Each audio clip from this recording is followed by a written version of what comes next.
Sebulan kemudian, di dalam ruangan, tirai berkibar saat angin musim semi yang hangat membelai pipi halus Gu Ruoyun. Matanya terpejam seperti sedang tidur, karena angin. Rambut hitam Gu Ruoyun bergoyang di sisi wajahnya, dia tampak tenang namun memesona. Pada saat ini di dalam pagoda ilahi kuno, mengenakan jubah ungu berlapis emas yang bergoyang tanpa angin, seorang pria berdiri dengan tangan dipegang di belakang punggungnya. Mata ungunya yang serasi memiliki jejak senyum, tetapi bibirnya membentuk lengkungan jahat saat dia melihat gadis muda di depannya. Tempat ini adalah tingkat kedua dari pagoda ilahi kuno. Kamu bisa mendapatkan hadiahmu untuk mencapai prajurit bela diri di sini. Tingkat kedua dari pagoda ilahi kuno, meskipun Gu Ruoyun masih tidak tahu apa hadiahnya, itu pasti tidak akan lebih buruk daripada formula pil dari tingkat pertama. Ini adalah formula pil untuk pil pengumpulan roh. Pil pengumpulan roh dianggap sebagai peringkat berikutnya dari pil pengumpul Qi. Misalnya, seseorang seperti Penatua Yu yang terjebak pada tahap akhir jenderal bela diri, tidak akan bisa menerobos menggunakan pil pengumpul Qi. Inilah sebabnya, dia tidak membiarkan Penatua Yu menggunakan pil pengumpul Qi untuk memulai. Namun, jika dia memiliki pil pengumpul roh, itu akan menjadi cerita yang berbeda. Pil ini efektif untuk pembudidaya peringkat umum bela diri. Itu bisa membuat mereka berhasil menerobos. Memikirkannya saja, hati Gu Ruoyun terasa sesak. Meskipun dia sekarang memiliki balai 100 ramuan, dan sekte iblis di tangannya, dia masih belum memiliki ahli sejati di jajarannya. Jika Penatua Yu menjadi raja bela diri, maka mereka dapat melakukan apa yang mereka suka di dalam negara Azure Dragon. Aku melihat bahwa hadiah untuk level kedua ini adalah 3 formula pil lagi. Pil pengumpul roh, pil pengisian darah, dan pil pemulihan roh. Menurut pengetahuan umum, para pembudidaya menggunakan kekuatan spiritual untuk berperang. Jika kekuatan spiritual mereka habis, kultivator berada dalam bahaya yang berpotensi fatal. Dengan demikian, pil pemulihan roh digunakan untuk memulihkan kekuatan spiritual seorang kultivator. Adapun pil pengisian darah, seperti namanya, itu dimaksudkan untuk mengobati luka. Gu Ruoyun dengan hati-hati menyimpan formula pil, lalu tersenyum ketika dia berkata, "Aku masih khawatir tentang bagaimana aku bisa membuat Penatua Yu melakukan terobosan. Aku tidak berpikir bahwa aku akan mendapatkan pil pengumpul roh begitu saja." Tiba-tiba, Gu Ruoyun bisa merasakan gangguan yang datang dari senjata spiritual terkuras yang dia ambil. Setelah itu, dengan suara mendesing, ia terbang keluar dan melayang tegak di depannya. "Zixi, apa yang terjadi? Senjata spiritual yang terkuras ini telah kehilangan semua kekuatan spiritualnya. Mengapa bisa seperti itu?" Zixi tidak berbicara, tetapi hanya menatap senjata spiritual yang terkuras itu dengan tatapan yang dalam. Dia tetap diam selama setengah ketukan, sebelum perlahan berbicara. "Gadis, cobalah mentransfer sebagian dari kekuatan spiritualmu sendiri ke dalam senjata spiritual yang terkuras ini." "Baik." Gu Ruoyun sedikit mengangguk. Jari gioknya menempel di permukaan senjata spiritual yang terkuras, dan kemudian dia membiarkan matanya terpejam. Sebagian dari kekuatan spiritualnya mengalir keluar dari telapak tangannya, masuk ke dalam senjata spiritual yang terkuras dengan kecepatan siput, sebelum kemudian diterima secara perlahan oleh senjata itu. Pada saat ini, cahaya ganas bersinar dari senjata spiritual, menyelimuti seluruh pagoda ilahi kuno. Apa yang terjadi? Pada saat ini, Guru Woyun linglung, dia tidak tahu apa yang terjadi. Aku melihat bahwa tebakanku benar. Zixi tersenyum. Gadis, tingkat kedua dari pagoda ilahi kuno telah memberimu kekuatan lain, yaitu memelihara senjata. Memelihara senjata, apa maksudmu? Guru Woyun mengerjap saat dia melihat dengan bingung pada senyum menawan pria itu. Zixi tersenyum lembut. Sederhananya, kamu dapat mentransfer kekuatan spiritual menjadi senjata, dan mengubahnya menjadi senjata spiritual. Tentu saja, yang ada di tanganmu adalah salah satu senjata spiritual peringkat terendah. Jika kamu ingin membuatnya menjadi spiritual peringkat menengah atau tinggi, kekuatanmu saat ini tidak cukup. Adapun senjata dewa yang legendaris, kamu harus memiliki bahan untuk menempa senjata dewa terlebih dahulu. Namun, memiliki senjata spiritual sejati sejak awal akan baik untuk pertumbuhan masa depanmu.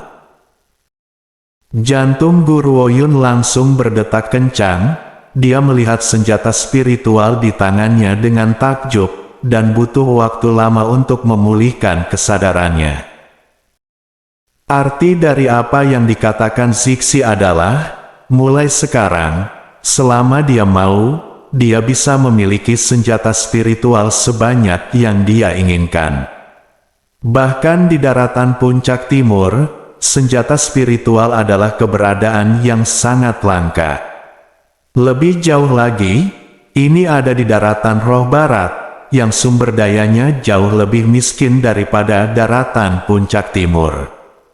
Bahkan di sekte pemurnian senjata, hanya master sekte mereka yang memiliki senjata spiritual peringkat rendah, dan dia menyembunyikannya seperti harta karun yang besar. Jika dia bisa menempa senjata spiritual dalam jumlah tak terbatas, apa artinya ini? Itu berarti dalam waktu dekat, dia akan memiliki tim yang sangat kuat. Gadis, sudah waktunya. Zixi mengusap kepala Guru Woyun. Pada saat ini, jejak kekhawatiran muncul di mata ungu iblisnya. Kamu harus tumbuh secepat mungkin, kekuatanku akan pulih secepat pertumbuhanmu. Zixi. Guru Woyun mengangkat kepalanya untuk melihat wajah tampan Zixi. Dia menggigit bibirnya dan bertanya, siapa musuhmu, dan siapa musuh yang harus aku hadapi di masa depan? Zixi menundukkan kepalanya, dan tersenyum pada gadis di depannya. Gadis, ada beberapa hal yang tidak bisa kukatakan padamu sekarang, tapi aku bisa memberimu janji. Ketika kamu kembali ke daratan puncak timur, dan membalas dendam untuk ibu dan saudara laki-laki dari kehidupanmu sebelumnya, aku akan memberi tahumu segalanya. Mendengar ini, Guru Woyun membeku. Baiklah, aku akan segera membalas dendam. Ketika saatnya tiba, beritahu aku semua yang kamu ketahui, termasuk identitas Qian Beiye. Aku berjanji. Senyum di wajah Zixi semakin dalam, tapi tanpa disadari, mata ungu itu penuh dengan niat untuk memanjakannya.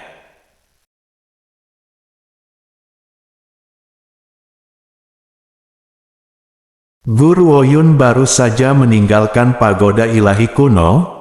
Ketika dia merasakan napas hangat di wajahnya, seketika, alarm melintas di hatinya, dan dia tiba-tiba membuka matanya, melemparkan pukulan tanpa melihatnya. Pukulan itu tepat mengenai matanya, pelakunya dengan menyedihkan berjongkok di sudut, matanya yang berlinang air mata tertuju pada tatapan menuduh, seperti Guru Woyun telah melakukan kejahatan yang tak terkatakan padanya.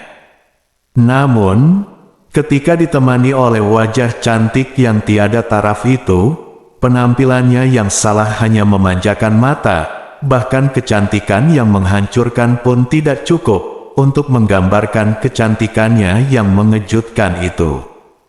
Tentu saja, Anda harus mengabaikan mata hitam di sebelah kiri terlebih dahulu. Xiao Ye, Guru Woyun berkedip. Apa yang terjadi dengan matamu? Qianbei Ye cemberut, sama sedihnya dengan istri kecil. Aku datang untuk membangunkanmu. Tapi, mendengar ini, Guru Woyun tiba-tiba teringat pukulan yang dia lempar. Sedikit malu, dia menggosok hidungnya. Maaf, aku tidak tahu kalau itu kamu. Tapi kenapa kamu tidak menghindar? Menghindar. Qianbei Ye mengerutkan kening. Aku tidak tahu bagaimana cara untuk menghindar. Aku hanya tahu cara untuk menangkis. Mengatakan demikian, Qianbei Ye mengangkat kepalanya untuk melihat Guru Woyun. Mungkin kata menghindar tidak ada di pikirannya, jadi dia tidak akan melakukan tindakan seperti itu. Dalam pikirannya, dia akan membunuh siapapun yang berani menyakitinya, jadi mengapa dia harus menghindar? Lalu kenapa kamu tidak menangkis? Guru Woyun bertanya, sedikit bingung. Melihat kekuatan yang Qianbei Ye tunjukkan ketika dia membunuh Ling Yi dengan begitu mudah, jika dia tidak mau, dia tidak akan bisa melukai sehelai rambut pun di kepalanya. Qianbei Ye berpikir sebentar sebelum menggelengkan kepalanya, dan berkata, aku tidak bisa menangkis. Aku tidak bisa mengontrol kekuatanku ketika aku menangkis. Itu mungkin akan menyakitimu. Guru Woyun terperangah. Dia membuka mulutnya untuk berbicara, tetapi dia tidak tahu harus berkata apa.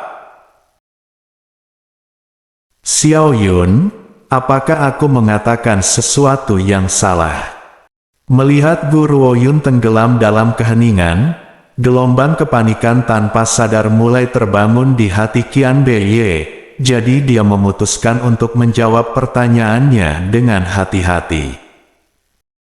Guru Woyun menggelengkan kepalanya, tatapannya sedikit rumit. Xiao Ye, mengapa kamu melindungiku saat itu ketika Ling Yi hendak memukulku? Mengapa kamu memperlakukanku dengan sangat baik? Aku tidak tahu. Qianbei Ye menatap wajah lembut gadis itu, pupil merahnya menunjukkan tekadnya. Aku hanya tahu, bahwa dari pertama kali aku melihatmu, aku ingin melindungimu. Kedalaman hati Guru Woyun bergetar, dan dia perlahan menutup matanya.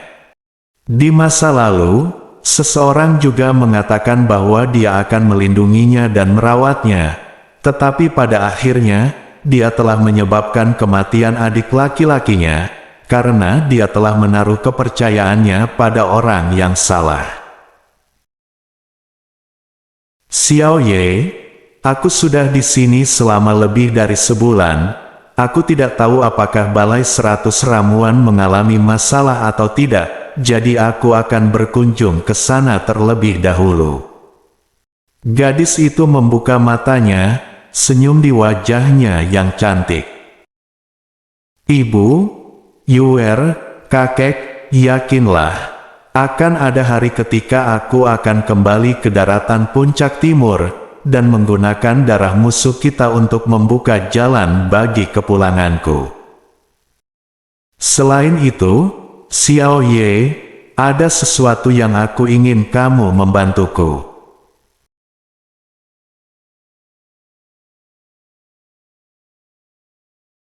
Di balai 100 ramuan, semuanya hening.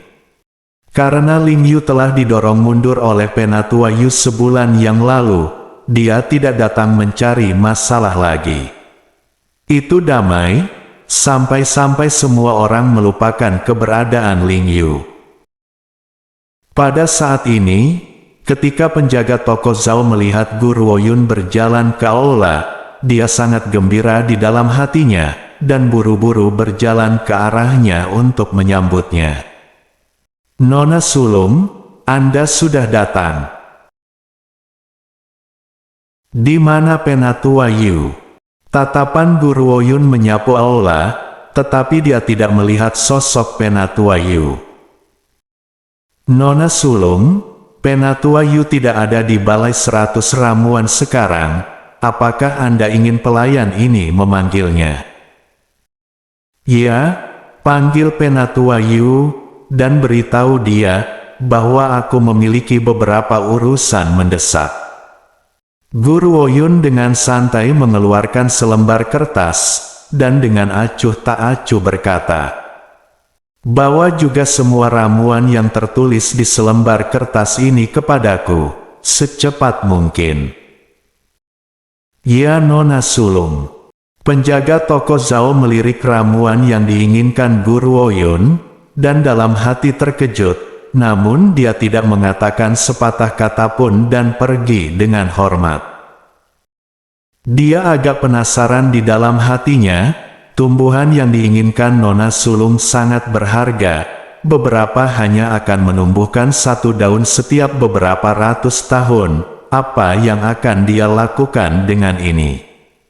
Namun, dengan sumber daya balai 100 ramuan, hanya beberapa saat sebelum dia membawa semua ramuan ini ke depan Guru Woyun, setelah itu, Penatua Yu juga muncul. "Aku harus pergi sebentar, Penatua Yu, tunggu aku di luar ruangan. Selain itu, jangan biarkan siapapun masuk dan menggangguku." Setelah mengatakan itu, dia berbalik dan berjalan menuju halaman di belakang. Meskipun penjaga toko Zhao dan Penatua Yu sangat penasaran, tidak satupun dari mereka yang mempertanyakan perintah Guru Woyun.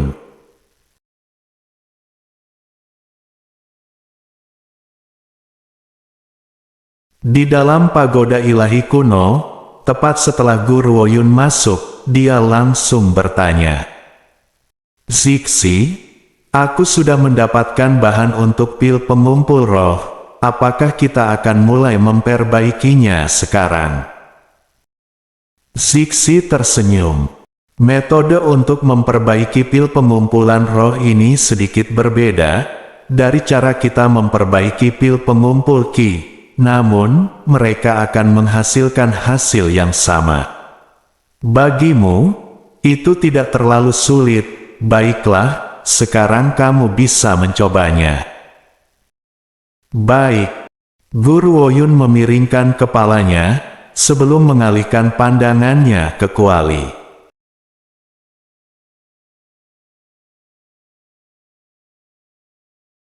Saat matahari terbenam di barat, orang tua itu berdiri di luar pintu, tanpa bergerak seperti patung. Nona Sulung telah berada di dalam ruangan sepanjang hari, sejak dia masuk sampai sekarang, dan tidak ada sedikit pun gerakan. Dia tidak tahu seperti apa situasi di dalam.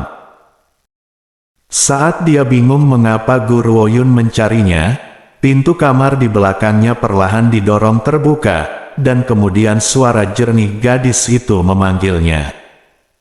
"Penatua Yu, masuk." "Ya Nona Sulung." Mendengar ini, Penatua Yu berbalik untuk masuk ke ruangan.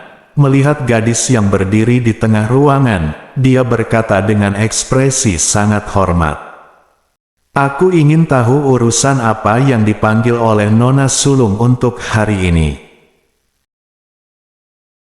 "Penatua Yu, minum pil ini." Dia membuka tangannya, dan pada saat itu, pil hijau bundar muncul di tengah telapak tangannya. Ini, Penatua Yu sedikit terkejut. Pil pengumpul Ki, tapi bukankah Nona Sulung sudah memberitahunya bahwa pil pengumpul Ki tidak akan memiliki kemampuan untuk membantunya melewati kemacetannya? Penatua Yu mengerutkan kening. Ini bukan pil pengumpul Ki, itu tidak mungkin. Kekuatan spiritual yang terkandung dalam pil ini bahkan lebih padat daripada pil pengumpul Ki. Seolah mengetahui kecurigaan di hati Penatua Yu, Guru Woyun membuka mulutnya dan hanya berkata, "Pil pengumpul roh. Pil pengumpul roh." Mendengar 3 kata itu, hati Penatua Yu bergetar. Dia mengulurkan tangan gemetar, mencengkeram pil hijau itu, dan perlahan-lahan memasukkannya ke dalam mulutnya. Tiba-tiba, gelombang ki spiritual yang sangat padat mengalir ke sekeliling tanpa jeda. Jika efek yang dibawa oleh pil pengumpul Ki adalah kabut tebal, maka saat ini, Penatua Yu benar-benar terbungkus dalam lapisan kabut, bahkan tidak ada sehelai rambut pun di kepalanya yang terlihat. Pada saat ini, ki spiritual yang mengelilinginya mengikuti salurannya dan bergegas ke lautan spiritualnya, menyebabkan kemacetan yang telah menghentikannya begitu lama bergeser sedikit. Penatua Yu sangat gembira. Hanya surga yang tahu sudah berapa lama sejak dia merasakan perasaan seperti ini. Dia mengira bahwa dia akan terjebak pada tahap akhir dari jenderal bela diri ini selamanya, tidak pernah untuk menerobos ke raja bela diri, tapi sekarang, ini praktis keajaiban. Berpikir sampai di sini, Penatua Yu buru-buru duduk bersila dan mulai berkultivasi, berjuang untuk setiap detik kultivasi yang berharga yang dia bisa. Dia tidak mau menyia-nyiakan bahkan sedikit pun. Guru Woyun melihat kabut hijau yang menyelimuti Penatua Yu, dan pemikiran mendalam melintas di matanya. Pada saat inilah, ledakan suara datang dari luar balai 100 ramuan, menyebabkan alisnya secara tidak sadar menyatu. Apa yang terjadi di luar? Dia melirik Penatua Yu, dan tenggelam dalam pikirannya sejenak sebelum berkata, "Penatua Yu tidak akan bisa menerobos setidaknya selama 1 jam atau lebih. Aku akan keluar dan melihatnya dulu." Karena itu, dia tidak melirik Penatua Yu, dan berbalik untuk pergi.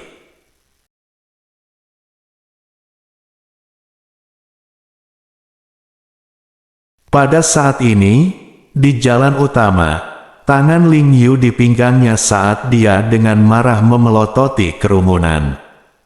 Hatinya dipenuhi dengan kebencian. Dia benar-benar tidak akan melupakan bahwa sebulan yang lalu, balai 100 ramuan terkutuk inilah yang telah mengusirnya dan menyapu seluruh martabatnya keluar pintu bersamanya.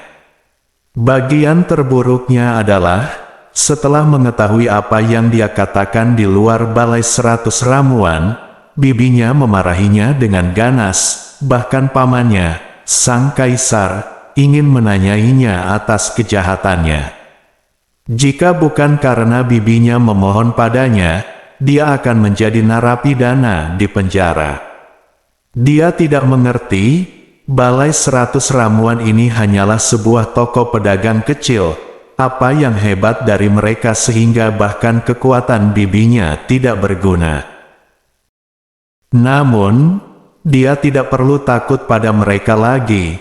Memikirkan orang di belakangnya, Ling Yu mengangkat dagunya dan memerintahkan, "Bawa Guru Woyun, dan bersama orang itu yang dipanggil Penatua Yu ke sini, untuk hukuman mereka." Penjaga toko Zhao ingin berbicara, tetapi dia melihat Guru Woyun tiba-tiba berjalan keluar dari dalam balai 100 ramuan. Dia membuka mulutnya untuk sesaat, tetapi akhirnya memutuskan untuk menutupnya tanpa mengatakan apa-apa. Guru Woyun, kupikir kamu akan bersembunyi di balik perlindungan Balai 100 Ramuan. Siapa sangka kamu berani keluar setelah bersembunyi selama sebulan. Ling Yu mencibir, kebenciannya membara seperti api neraka di matanya. Kamu membunuh kakek dan saudara laki-lakiku, dan kemudian kamu menyebabkan keluargaku menjadi melarat dan kehilangan tempat tinggal. Hari ini, aku akan menggunakan darahmu sebagai pengorbanan untuk menenangkan roh mereka di surga. Guru Woyun tahu bagaimana Ling Yu dipukuli oleh Penatua Yu sebulan yang lalu. Melihat bahwa dia berani datang ke pintu mereka lagi, Guru Woyun tidak bisa menahan diri untuk tidak mengangkat alisnya. Tatapannya kemudian beralih ke pria berpakaian hitam yang berdiri di belakang Ling Yu. Tubuh pria itu benar-benar terbungkus pakaian hitam, bahkan wajahnya tidak terlihat. Guru Woyun mencibir, tidak heran Ling Yu berani datang ke Balai 100 Ramuan, dia memiliki pria ini untuk mendukungnya. Raja bela diri, dia tidak berpikir bahwa Ling Yu benar-benar dapat menemukan Raja bela diri. Raja bela diri dapat sepenuhnya mendominasi siapapun di sini di negara Azure Dragon.